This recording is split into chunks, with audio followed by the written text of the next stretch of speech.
បាទសួស្តីបងប្អូនទាំងគ្នាថ្ងៃនេះខ្ញុំចង់និយាយពីរឿងការអស់លុយពី YouTube ពីអីតិចហើយនឹងការធ្វើវីដេអូបែបណាឲ្យយើងអាចរកលុយបានរហូតកុំឲ្យឆាប់ខូច channel ឆាប់ខូចអីចុះសារតែ channel ខ្លះយើងចេះតែយកវីដេអូគេមកកាត់តអត់ដាច់ copyright ក៏ខូចវីដេអូខូចទាំង channel យើងខូចទាំងអស់ហើយជាប់ copyright sticker ហ្នឹងជាប់យូរទៀតអាហ្នឹងវាជាបញ្ហាដែលយើងពិបាកក្នុងការរកលុយឬក៏អីហ្នឹងបើយើងពិបាករកលុយពី Facebook ពី YouTube ដោយសារតែវីដេអូដែលមានបញ្ហាយើងគួរតែងាកទៅរកវីដេអូដែលយើងធ្វើខ្លួនឯងឲ្យបានច្រើនហើយជាពិសេសតើយើងតាមដានមើលប្រភេទវីដេអូបែបណាដែលគេអាចរកលុយបានច្រើននេះចឹងទៅហើយយើងរៀនធ្វើតាមគេទៅវីដេអូខ្លះវាងាយស្រួលធ្វើហើយវាចំណាយតិចយើងអាចធ្វើបានតែវីដេអូខ្លះចំណាយច្រើនយើងកុំអីដល់ទៀតអត់ទាន់បានអីផងចំណាយច្រើនទៅហើយយើងមិនស្គាល់តែបានមកវិញច្រើនទេគាត់ថាយើងបើធ្វើទៅជោគជ័យមានអីតែធ្វើទៅមានបញ្ហាមានអីស្ដាយលុយអញ្ចឹងយើងគួរចាប់ផ្ដើមវីដេអូណាដែលយើងធ្វើទៅវាមិនអស់លុយមិនអស់ដើមទុនច្រើនអញ្ចឹងទៅដូចជាការដើរថតពីនេះពីនោះអញ្ចឹងទៅហើយវីដេអូឲ្យតែវីដេអូដែលយើងធ្វើខ្លួនឯង original ទៅយ៉ាងណាក៏គេឲ្យតម្លៃជាងយករបស់គេមកដាក់ដែរពេលខ្លះឃើញខ្ញុំឃើញវីដេអូរបស់គេយកពីគេមកធ្វើប៉ុន្តែ view ច្រើនប៉ុន្តែវាបានលុយតិចមែនទេខ្លះក៏អញ្ចឹងដែរឬមិនដឹងថាភាគរយមិនហើយអ្នកដែលយកវីដេអូគេខ្លះ view ច្រើនបានតែ view ទេតែវាអត់បានលុយបានលុយតិចអាហ្នឹងមិនដឹងជាមូលហេតុអីហើយទីច្រើនគេឲ្យតម្លៃទៅលើវីដេអូដែលគេធ្វើចេញទៅមានការបរៀនមានការជួយណែនាំឬក៏អីសម្រាប់អ្នកដែលទៅរៀនថ្មីថ្មីអ្នកធ្វើថ្មីថ្មីអញ្ចឹងហើយសម្រាប់អ្នកដែលគេជោគជ័យគេសម្រាប់កាប់លុយឡើងមិនចេះទីនេះអ្នកដែលយើងអត់ដឹងអយើងអត់ដឹងថាគេរកលុយបែបម៉េចហើយដូចនិយាយទៅគាត់ថាដូចខ្ញុំវាមិនដែលបានអីច្រើនពី YouTube គាត់ថាចេះតែស្រឡាញ់ពីយើងចង់ធ្វើបានយូរព្រោះដោយសារតែវាជាការងារមួយដែលល្អតែយើងគួរចេះធ្វើតាមមកថតតាមមកថតវីដេអូថតពីនេះពីនោះពីការងារយើងអីយើងហ្នឹងទៅថតពីការងារយើងគឺវាល្អសម្រាប់យើងធ្វើការបដាយើងបានថតវីដេអូផងឲ្យផងហើយការងារដែលយើងធ្វើរាល់ថ្ងៃវាជាការរកស៊ីជាអីហ្នឹងក៏យើងថតបានដែរសំខាន់ឲ្យតែមានវីដេអូ original យើងកុំគិតថាវាមិនល្អព្រោះយើងអត់តសាកយើងអត់តដឹងនិយាយទៅដូចពាក្យគេថាចេះ10មិនស្មើvớiសពមួយវាមិនខុសអីពីអ្នកដែលអត់ធ្វើហើយនិយាយអត់វាអត់បានអីទេតែបើអ្នកធ្វើបានតិចបានច្រើនខុសត្រូវដឹងបានហើយបើសិនជាយើងធ្វើទៅ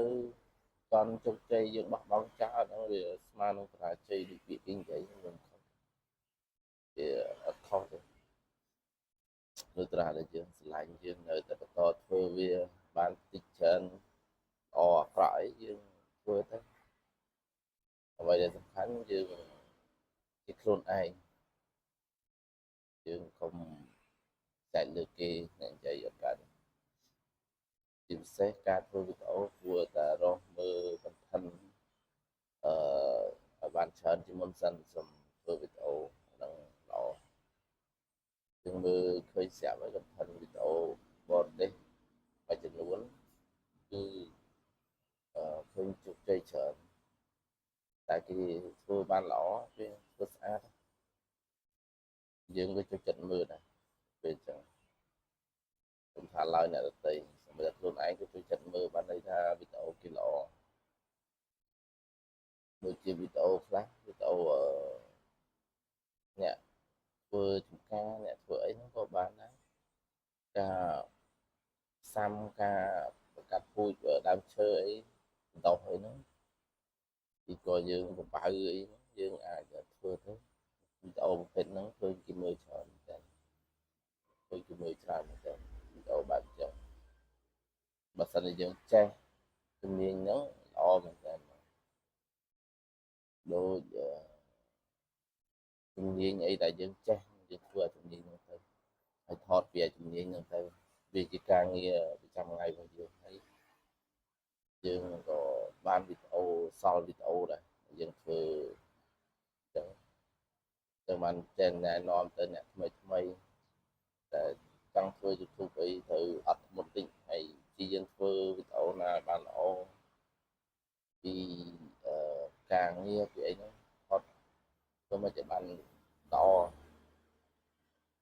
ដូចខ្ញុំអីក៏មិនសូវចេះថតវីដេអូទេគាត់ថាវីដេអូមុនមកវាមិនល្អមើលទេចង់ធ្វើវាទេស្រឡាញ់ចូលចិត្តទេមិនមែនប្រកែធ្វើវីដេអូប្រកែថតប្រកែកាត់តអីគាត់ថាសំខាន់យើងធ្វើបានប៉ុណ្ណាយើងធ្វើប៉ុណ្ណឹងទៅទីក៏អាចប្រឹងលើសនឹងទៀតក៏បានតែសំខាន់ឲ្យតែយើងធ្វើរងថ្ងៃខំធ្វើទីយើងខំធ្វើវាមិនអត់ប្រយោជន៍ទេសម្រាប់ YouTube សម្រាប់ Facebook ពិសេស YouTube វាងាយស្រួលមែនទែនគាត់ថាវាលំទលាយខ្លាំងឥឡូវពីណាក៏ស្គាល់ដែរក៏ដូច Facebook វាទលំទលាយដែរតែទីច្រើនពីមុនតអ្នកចេះគឺអ្នកមុំអត់មានគ្រូអត់មានអីទេងាយធ្វើបានខ្ញុំធ្លាប់ធ្វើដែរ Facebook តែវាមិនសូវជោគជ័យទេដោយសារខ្ញុំបោះបង់ងារបោះបង់ដែររវល់ទៅក៏សូវបានធ្វើទៅបើសិនជាយើងធ្វើឲ្យប្រកបវាមិនអត់ទេវាដឹងតែបានដែរតែក៏យើងព្យាយាមវាអត់ព្យាយាមងាយបានផលពីវាទេហើយទីខ្លះទៅយើងរវល់យើងអីយើងមិនសូវបានធ្វើនឹងការងារអស់ហ្នឹងបើយើងគិតឲ្យសពទៅក្នុងមួយថ្ងៃយើងចំណាយពេលធ្វើការងារប្រហែលម៉ោងហើយយើងសល់ពេលប្រហែលម៉ោងមានពេលសម្រាប់អីខ្លះយើងអាចធ្វើបានយើងគួរធ្វើព្រោះវាល្អទៅថ្ងៃក្រោយយើងសំវីដេអូតិចទៅច្រើនឃើញអ្នកដែលគេធ្វើវីដេអូឲ្យលុយបានដោយសារវីដេអូគេល្អហើយពីច្រើនគេធ្វើរាល់ថ្ងៃទៅវារាប់រយរាប់ពាន់វីដេអូខ្លះហើយធ្វើចេញទៅមានអ្នកចូលចិត្តច្រើនដោយសារតែវីដេអូ